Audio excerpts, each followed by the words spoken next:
Before we begin, let's just say this. Sands of Time is a tough game. Like, seriously, it is tough. It is like playing in a mod pack for hunters, but in an alpha testing mode. Yeah, Captain Sparkle's already rage quit and demotivated from playing the pack, yeah. So, that aside, this event's Sands of Time is quite a tough one to say the least, with 9 out of the 10 teams struggled to get through the game itself. Let's see what happened to them, as well as how the heck that purple got 4k from the game, yeah. We will go down the line starting from Pink Parrots. Now, the team, let's just say that this is a valuable lesson, that learning the game beforehand is a valuable thing. Either watching that 30+ people channel video or my video on the game itself, yeah, any source is fine. Just know the game itself, and it is very essential. Now, why is it valuable, you ask? Well, the timer was left unattended in their time in the dungeon, as was themselves not knowing how to exactly fill up the timer and picking up the sand that is scattered around. Maybe because of Draco being busy with the puzzle, or just the lack of awareness in the game in general, who knows really. With that, they unfortunately gained 0 coins from the game, as if all 4 of them being locked in. Draco, you're supposed to fill it up. It's too late. See, y'all told me to go, and I was like, I can do sand. Y'all, I literally. Well, you died, Rainbow. I told you I was gonna die. Chill. How did you die, though? Now let's move on to Yellow. Now for this team, James Marriott is the self-proclaimed sand B-word. Yeah, I would not say that word despite me occasionally cussing in MCC Live Show, yeah. But James himself doesn't know how to fill the timer in the first place, making Phil joining the VC to tell him that. Oh my god, the sand, Cool. yeah, that's terrifying, okay. How do I do I drop it in? Okay. Hang on, let's James, try it. James, you don't drop the sand. James, you have to right-click the sand. Okay. James, oh yeah, right click the sand. God, thank you, Phil. Right-click I the love sand. Phil. Right, just I love drop Phil. the I love Phil. I love Phil. Thank you, Phil. I love you, Phil. Now what happened to this team is purely based on the risk assessment, as well as not knowing how to parkour in general. We have RT Game, who spent way too much time on the sliding puzzle and then proceeds to die in the lavager section, costing the team a sand to revive him. Both RT and Jack then died on the lava parkour, costing them 2 additional sand blocks. Yeah, that parkour right there as well cost them plenty of time to get their stuff back, which leads to 2 of the team members locked in and not enough sand at the end. Also, RT doesn't seem to find a green vault despite Velvet telling him this.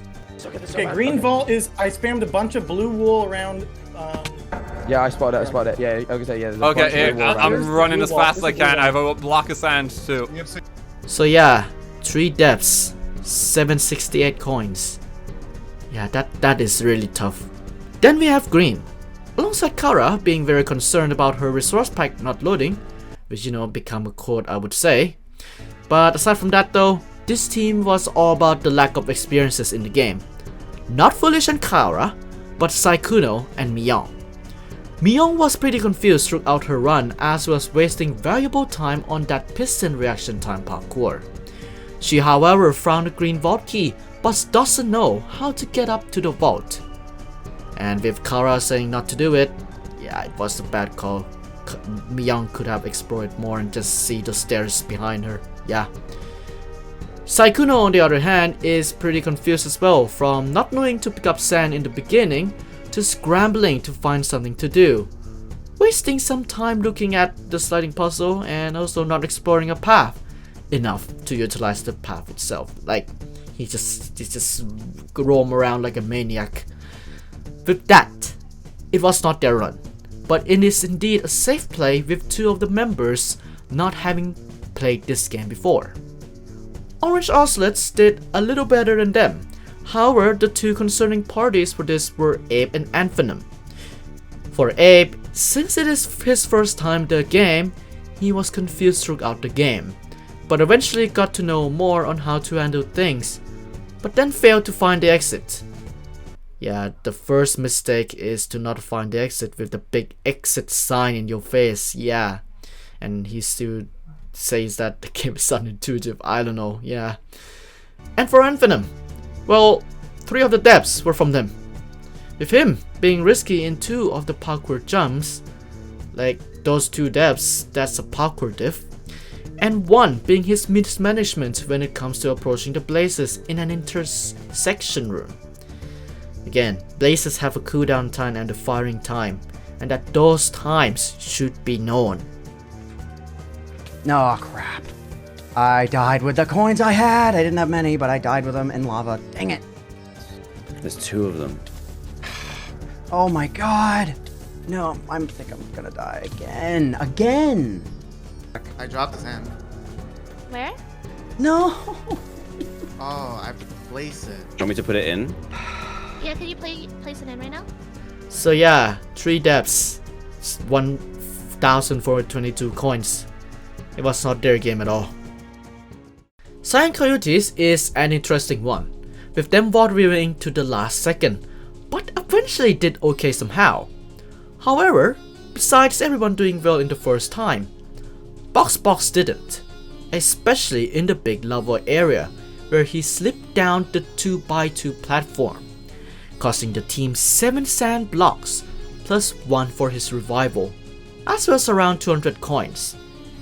And I would say that the chat is right, since you know, with his first time in the game, it is risky to go for a lava parkour.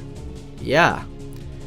At the end, Box was the only one locked in, with him not knowing how to swim across a hole. But that doesn't matter anyway, since that meltdown game carried the team very well. Now comes the top 5, and for those teams, they are all about the mistakes and what should have been done in a scenario that they face, focusing on the tragic ones of course. Starting with Red. After Pearl struggling to time the fireballs from blazes, again mentioned in orange, it caused her to be in a danger zone at the time. Again, I'm gonna say as well, speedrunning helps, really, and timing is really a key here. With spiders coming at her back towards the red vault, the jump to the vault itself was a hesitant one, causing her to die in the process. What she should have done in this case is to first get rid of spiders, so that she is confident enough to jump across the lava moat there. This is really her unfortunate turns of the event after her smooth plays in the game itself.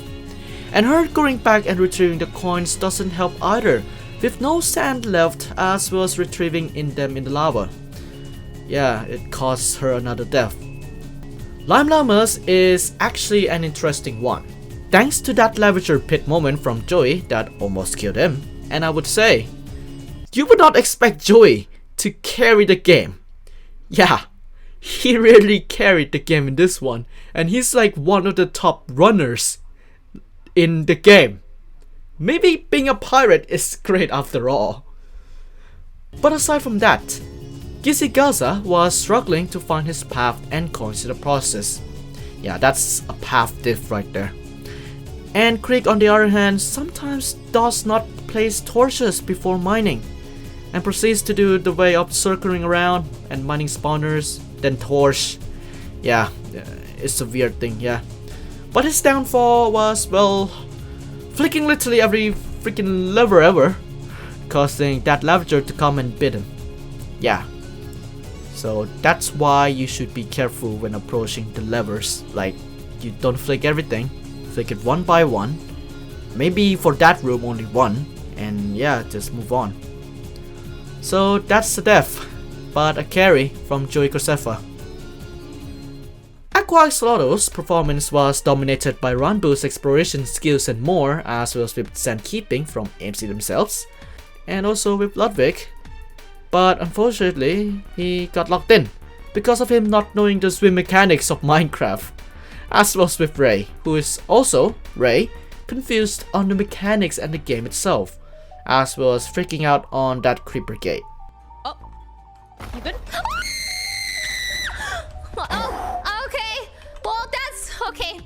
This unfortunate scenario sets them back by around 1000 coins they gain from both Ray and Ludwig.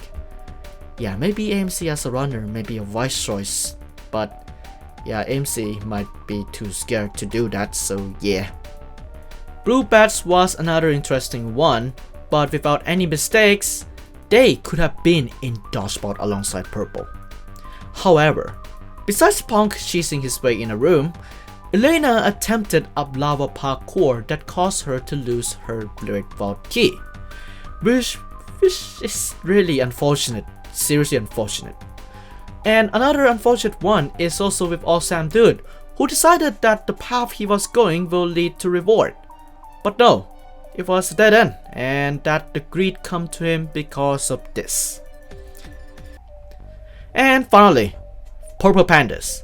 Now, except for Brave Man throwing a jump at the beginning of the game, they really bounced back, with 2 walls from FBM and 1 from Blushy.